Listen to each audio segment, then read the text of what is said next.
Are you tired all the time, or recovering from or in the midst of adrenal fatigue? You're gonna wanna watch today's episode.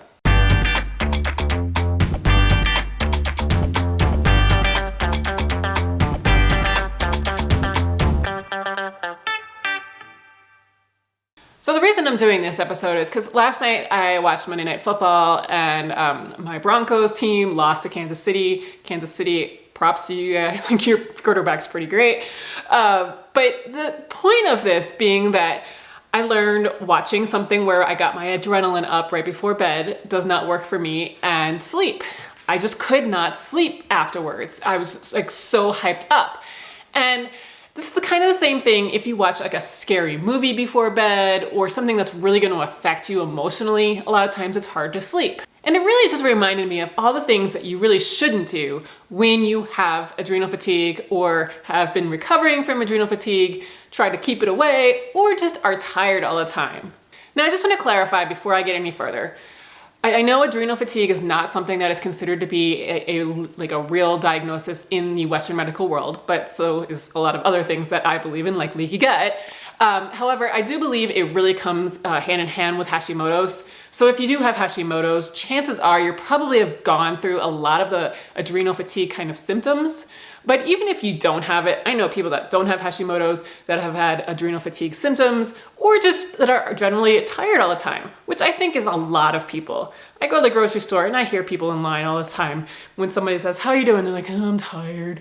I mean, it's like benefit of our society, I think, side effect maybe, not benefit, but it's just something that I think a lot of people go through. And a lot of it is because of our lifestyle. Now, adrenal fatigue itself, even though it is not a officially recognized thing, it's kind of when all of your hormones kind of get messed up, especially your stress ones, where you produce so much cortisol because you're stressed all the time, or you have stressors all the time that are constantly coming at you. So like in life, you're supposed to basically have cortisol like come out as a stress response, like if you're getting chased by a tiger. But then as soon as the threat is gone, everything is supposed to come back down. But in our day and age, we have traffic, we're getting cut off. We have presentations we have to do at work. We have fights that we have with our spouses and our kids. And I mean, just like it's constant with us. So just like the cortisol goes up and up and up and up. And our bodies just can't seem to handle that after a while. And then for some of us, the cortisol just starts to dip and we don't have the same response as we did before. So at that point, we just are tired. You're supposed to produce the most cortisol in the morning and then it goes down at night. And then the sleep hormones replace it and you get sleepy and you go to bed. But with adrenal fatigue, it's like you barely produce cortisol in the morning, so you're kind of tired in the morning, but like not really awake. And then you're just kind of inching like along all day long. And then like around 3 o'clock, you just have nothing, no gas left in the tank whatsoever. You resort to coffee, you just like resort to sugar, all these kind of things to kind of get you through the day. And then by the time dinner time or even like bedtime rolls around, you suddenly get that cortisol spike or something like that, and you're like wired. And then you're wired, but tired. And it's just not a good place to be. So even if you haven't gotten diagnosed by like a functional medicine practitioner or somebody who is well-versed in adrenal fatigue or HPA axis dysfunction or whatever you want to call it, chances are you probably have some element of this dysfunction going on, and it's probably why you're tired. Now, I wanted to talk about some things that you should not do when you are feeling tired or have this adrenal fatigue, because it's just going to perpetuate it all and make you even more tired and just not ever give you a chance to kind of recover and get to the point where you're going to feel energetic again. So the first thing I kind of already mentioned, it's like to try to stay away from shows like TV shows, football games, or anything like that right before bed that are going to really stimulate you. So like horror movies, for example, are really bad a lot of times for people that have issues sleeping. If you go to bed and you're like, oh my God, like what happened? You may want to just stop watching them before bed. I even notice, I don't really watch TV very often before bed, but even I've been watching some episodes of The Crown lately, and even those stimulate my mind. And it's not that they're bad or anything like that, it's just because I'm not used to watching TV, and so suddenly I spend my whole entire night churning over things that happened in the episode. And so I found that I have to put some time between me watching an episode of The Crown, and then I have to like read a book or something for a little while to kind of calm down, and then go to bed. Another one is like adrenaline sports and adrenaline type activities. I, for example, have noticed that like if I go on a roller coaster, I suffer for like a day or two afterwards because it's just too much taxation on my adrenals.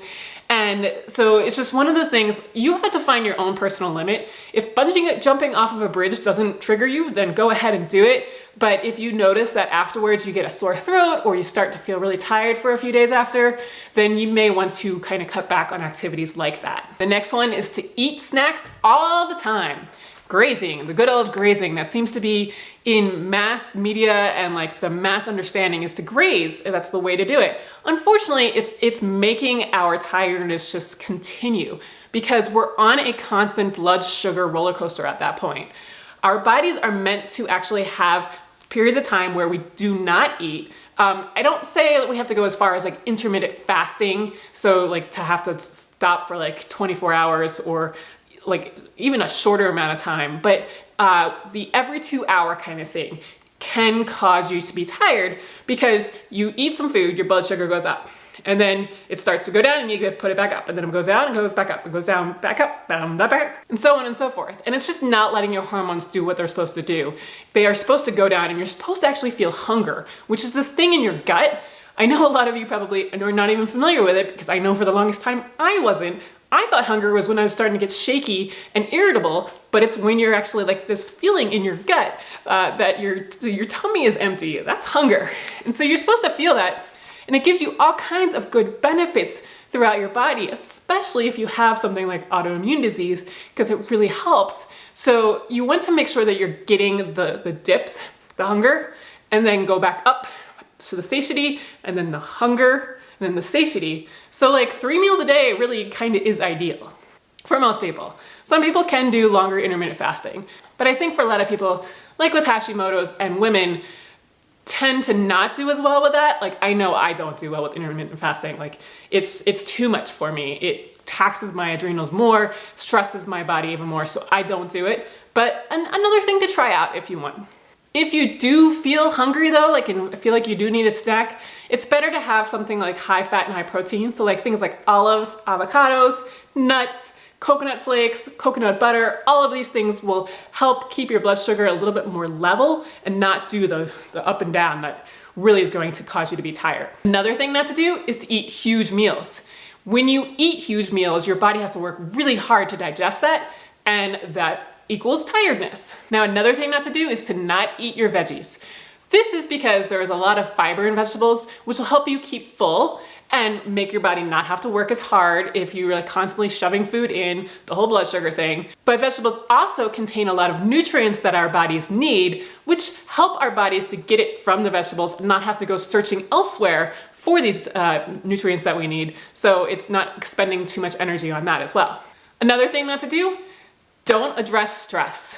I mean, I think this is kind of self-explanatory, but it is so easy not to do in our day and age.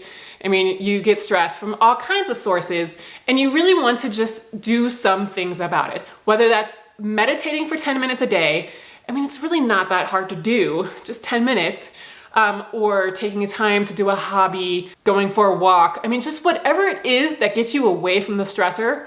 I personally really love meditation because it shuts your brain off and it gives your brain a vacation. But if that's not your thing, then find something else to do. Just find something and don't let yourself get caught up in the stress all the time, because again, it's just going to raise that cortisol over and over and over again, and eventually you're just going to burn out. And one thing, if meditation is really, really not your thing, closing your eyes and just imagining yourself at a place that you really like maybe the beach or on a family vacation to Disney World or wherever it is that you like to be, can really help too. It's not necessarily meditation, but like envisioning yourself like somewhere cool is still shutting off your brain from everything else that's coming in on it. Another thing not to do is to eat pancakes and cereal for breakfast every day. I know I'm a little guilty of this because I find pancakes are the easiest thing for us to serve before we have to run out the door to get the kids to school. However, that's the only thing that we really eat all day that I consider to be too sugary. This is really kind of a sugar thing. You don't want to eat too much sugar because at the start of the day, you're going to start your blood sugar up here and it has nowhere else to go but down. Down means tired.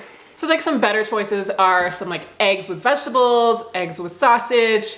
If you don't like eggs, then you can do some leftovers from the night before. Soups are always a great option for breakfast because they're really easy to digest and they don't require too much chewing or anything. Sometimes people really don't like that in the morning. There's just plenty of options. Look at autoimmune paleo recipes if you really don't want eggs because you can't have eggs on autoimmune paleo, so there's a lot of egg-free options there. Another thing not to do is to eat sugar all the time. Now I know I've kind of addressed this with the blood sugar thing, but I really wanted to mention it as its own thing because this is probably the number one thing that I notice with myself that makes a huge difference. If I start getting adrenal fatigue symptoms lately, it's not necessarily because of stress, because I've gotten that pretty much handled. It's typically either because I've lost sleep for some reason for a couple of days, that will start to trigger me. And the other reason is because I've eaten too much sugar. Now it's like, because the sugar starts to kind of creep in. I'll have it with my pancake with breakfast, and then maybe I'll have a little bit of a chocolate thing for dessert, and then the next day I'll have the pancake again, and then I'll have a muffin. You know, it just kind of adds up after a while, and I notice every single time when I've had adrenal fatigue symptoms, it's because the sugar has started to creep up. In the past, I've worked on doing like maybe a Whole30, but now I can really catch it. And so I'll just spend a couple of days of not like consciously not eating any sugar whatsoever. And it usually seems to calm it. But if you've been doing this for a long time, something like a Whole30 is fantastic for getting you off the sugar roller coaster and making you realize how much you really do eat. Another thing not to do is to just don't move at all. No exercise whatsoever. Be a couch potato. That is one of the quickest ways to being tired all the time because your body needs to move. Get the blood pumping, get everything moving, and then you'll start to feel a lot better. However, I do caution you, and I've cautioned you in several of the videos prior to this, to not move too much either. Remember, I am a recovering Ironman triathlete who believes that my autoimmune diseases were triggered by doing Ironman triathlons. I don't necessarily think that I would have escaped from them completely, like if had I not done the Ironman triathlons. I just feel like those kind of were the perfect storm for all of my symptoms to come about because I was taxing my body so much. When you do so many exercises like I did with an Ironman triathlon, or if you do like with a marathon, half marathon, doing CrossFit several times a week, these kind of things, you don't let your body recover, and therefore your cortisol levels, which, you know, is from stress because of being cut off or presentations at work and all of these other stressors, but it's also from doing too much activity for your body as well. The cortisol levels get raised and then you get the burnout as well. So it's just something to keep in mind. If you do still do Ironman triathlons and all that, I do have a video on whether or not you can do those with autoimmune disease, and it tells you kind of how you really need to have a lot of recovery time in between. And then I think you could still do it, but it is something to really be mindful of because it can cause issues. And while I don't regret doing my Ironman triathlons, I do wish I had done them in a different way. And then the final thing I wanted to say that you should not do if you want to continue to keep feeling tired is to not address like nutrient deficiencies, especially things like iron. This is definitely something to work on with your doctor, but anemia can cause you to be tired all the time, and no matter what you do, you're gonna still feel tired. Eating grass-fed beef liver, or for me, like taking desiccated liver pills, it's the only way I can do it, and spinach and red meats and all these things can definitely help, but you may need supplementation as well, especially if you are a celiac. Like iron deficiency is a hallmark of celiac disease. So it's something you want to look at, definitely work with your doctor, but you may notice a huge difference if you are able to get your iron levels and then your vitamin K2 levels, all of these things all balanced. And then I think you're gonna feel so much better just from that. All right, I think that's enough for today. That's definitely by no means an exhaustive list, but these are definitely the top ones I think are things that commonly come up with my health coaching clients and just with me in general, that help us feel better and help us to feel less tired. So I hope they will help you. If you join my free Facebook group where we have support for all of you going through your autoimmune journeys and through just doing AIP, Whole30, Paleo, all of those kind of things, you can get my 10 ideas to stop feeling tired now, which is basically what I just went over, but yeah, it's like a list that you can print out and just have a reference so that way you can remember these things at all times. I will put the link below for that, and I will see you on Friday.